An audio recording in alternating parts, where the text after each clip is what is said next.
Sevens, as you might have read on Sector, I am going to have a little bit of a read along with me for those of you that prefer to listen to the book instead of reading. Before I jump into it, I just wanted to encourage you to go ahead and find somewhere in your house or outside even that you think would be really comfortable to read. It's something that we've talked about before, but remember, you know, reading should be a really enjoyable experience. So get your copy of the book if you've got it. Find somewhere nice. I found somewhere nice and sunny in my house. Get yourself a drink, get yourself a snack, all right? All of those things to make reading a really enjoyable experience. Once you've done those things, hit play again and we will start reading Chapter 7 is what we're going to read today.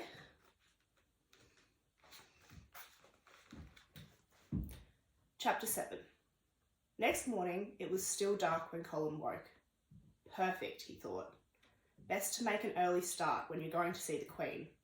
You'd kick yourself if you got there late when she'd gone shopping or something. He dressed quickly, wrote a short note, gone for a walk, cricket training, back later, and crept down the stairs, hoping to slip out of the house before anyone else was up. No such luck. Morning, Colin, said Uncle Bob, looking over the top of his newspaper. Morning, Colin, said Aunt Iris, coming out of the kitchen with a tray of breakfast things. Morning, Colin, said Alistair, sitting at the dining table with a mouthful of bacon. G'day, said Colin, pushing the note into his pocket. What time is it?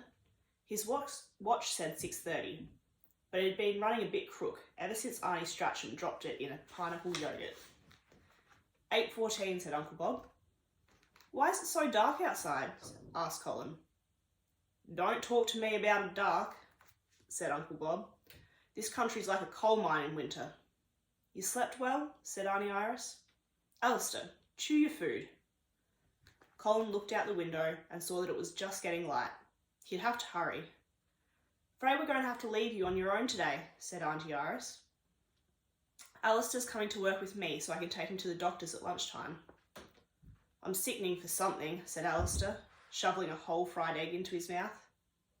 We want you to make yourself right at home, said Auntie Iris. There's the telly and the wireless and Uncle Bob's do-it-yourself magazines.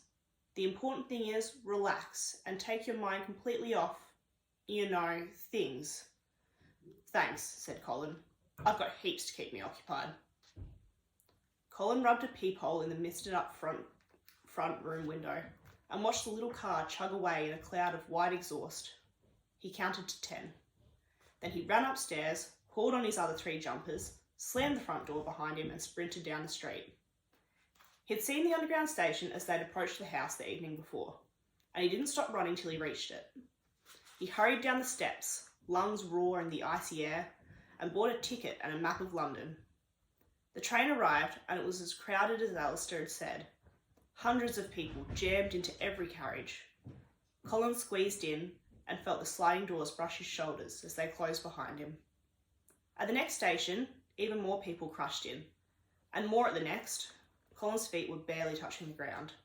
An umbrella was sticking in his ear. He thought of Mum and Dad and Luke, tucked up in their beds in Australia, and wished they knew that what he was going through so they could appreciate it. Then he realised he didn't know what station he had to get off at for Buckingham Palace. Excuse me, he said to the 20 people nearest him. Which station do I get off for Buckingham Palace? No one answered. No one even looked at him. Perhaps they're all French tourists, he thought. He said it again, louder.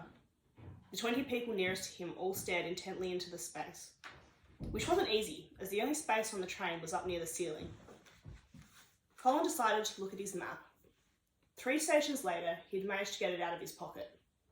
He was just wondering if taking some of his jumpers off would make enough space to fold it when the train stopped at the next station. The doors slid open and everyone got off at once. Colin was swept off with them and carried along the platform in a tidal wave of bodies and up an escalator and past the ticket collector and out into the street. The city roared all around him. He got his breath back and folded out the map. A black man with a yellow beanie stopped and looked over Colin's shoulder. Where are you going to? He asked. To see the Queen, said Colin. The man grinned and pointed up the street. Give the old girl my regards, he said, That's good, thought Colin as he walked along the street. At least she's approachable. It was the biggest house he'd ever seen. There must be hundreds of rooms in there, he thought, staring up at the rows and rows of windows, and 20 or 30 toilets. Folks at home would call it a palace, thought Colin, and they'd be right. The front yard alone was as big as a footy pitch, and all gravel. Colin was impressed. Mrs. Widdop had had her front yard gravelled, and even the cost of that little bit had meant she hadn't been able to afford a front fence. She'd had to put up chicken wire. The Queen hadn't had that problem. Her front fence was black and iron and 3 times as high as Colin, with gold spikes on top. Her front gate was bigger than Colin's house, and shut tight. Colin looked around for a bell. There wasn't one. Then he noticed a large group of tourists nearby. They were taking photos of a guard in a red tunic and a big black furry helmet. Colin pushed his way through the throng. "Excuse me," he said to the guard. "I'm here to see the Queen." The guard didn't move a muscle. Colin couldn't understand it. This one definitely couldn't be a French tourist. Colin said it again, louder. The guard didn't even look at him. "Hey," yelled a French tourist to Colin. "You're in my picture." "Please tell the Queen that Colin Mudford is here from Australia," said Colin to the guard. A Spanish tourist stepped forward grinning. "And Manuel Corbs from Madrid," he said. Colin and the guard both ignored him. "I need the Queen's help," said Colin to the guard. The guard ignored Colin as well. Colin moved around so he was directly in front of the guard's unblinking gaze. "It's an urgent medical matter," said Colin, speaking slowly and trying to move his lips so that if the guard was deaf, he could lip read. "My brother, Luke, has got cancer." "My brother's got dandruff," said an American tourist loudly. "But that don't mean I go around messing up other folks' photo opportunities." Colin felt himself beginning to get angry. "Look," he said to the guard. "Just let me in and I'll explain inside." "Me too," said the Spanish tourist. His friends laughed. The guard was as motionless as the stone line on the gatepost behind him. Colin controlled himself. "Look," he said. "I know you're probably not meant to open the gate, and you probably get people lying through their teeth all the time, but I promise you I'm telling the truth, and if you open the gate, I'll explain everything to the Queen, and you won't lose your job or get sent to Northern Ireland." The gate stayed shut. Colin lost his temper.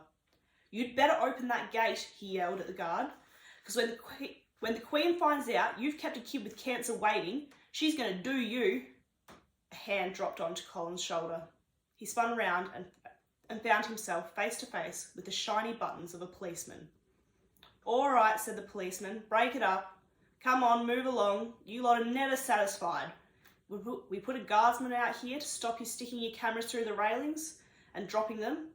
And what thanks do we get? Go on, you've had your lot for today." The tourist wandered away, muttering and glaring at Colin. "Right, son," said the policeman. "What's your problem?" "I need to see the Queen about my sick brother," said Colin.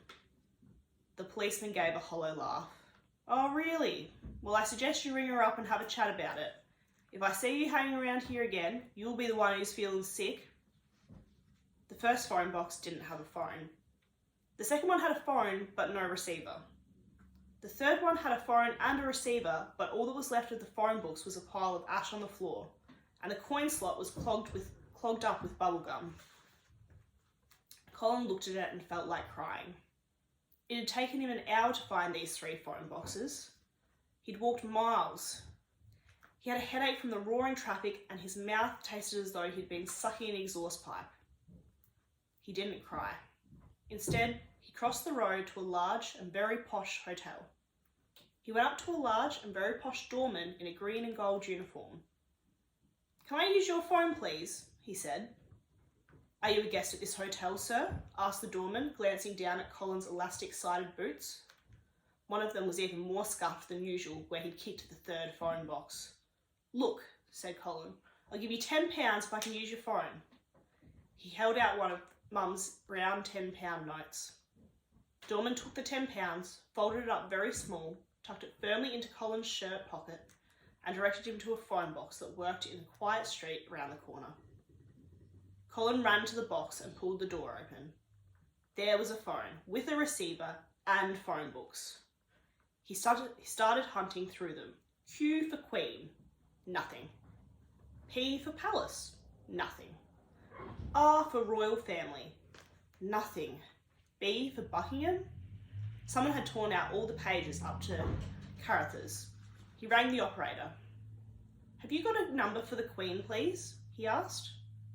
The operator hung up. Colin went out and bought a can of lemonade and asked for the change. £9 30 in 10 pieces. Then he rang the Queen of London Information Centre.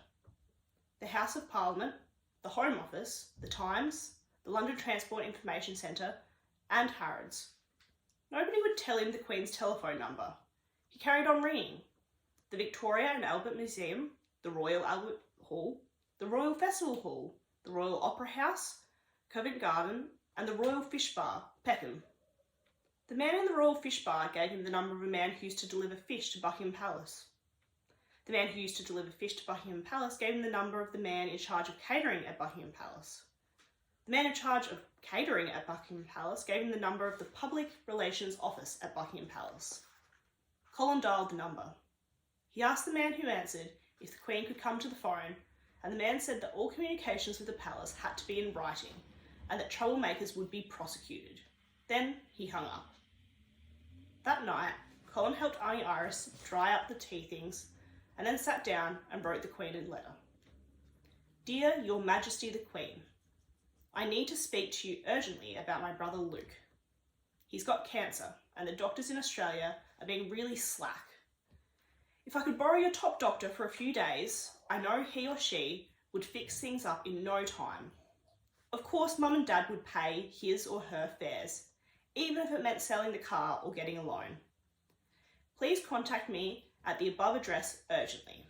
Yours sincerely, Colin Mumford. P.S. This is not a hoax. Ring the above number and Auntie Iris will tell you. Hang up if a man answers." He went out and posted it straight away. Then he waited. And that is chapter 7. Hopefully that is helpful for you guys. And I will pop up chapter 8 shortly.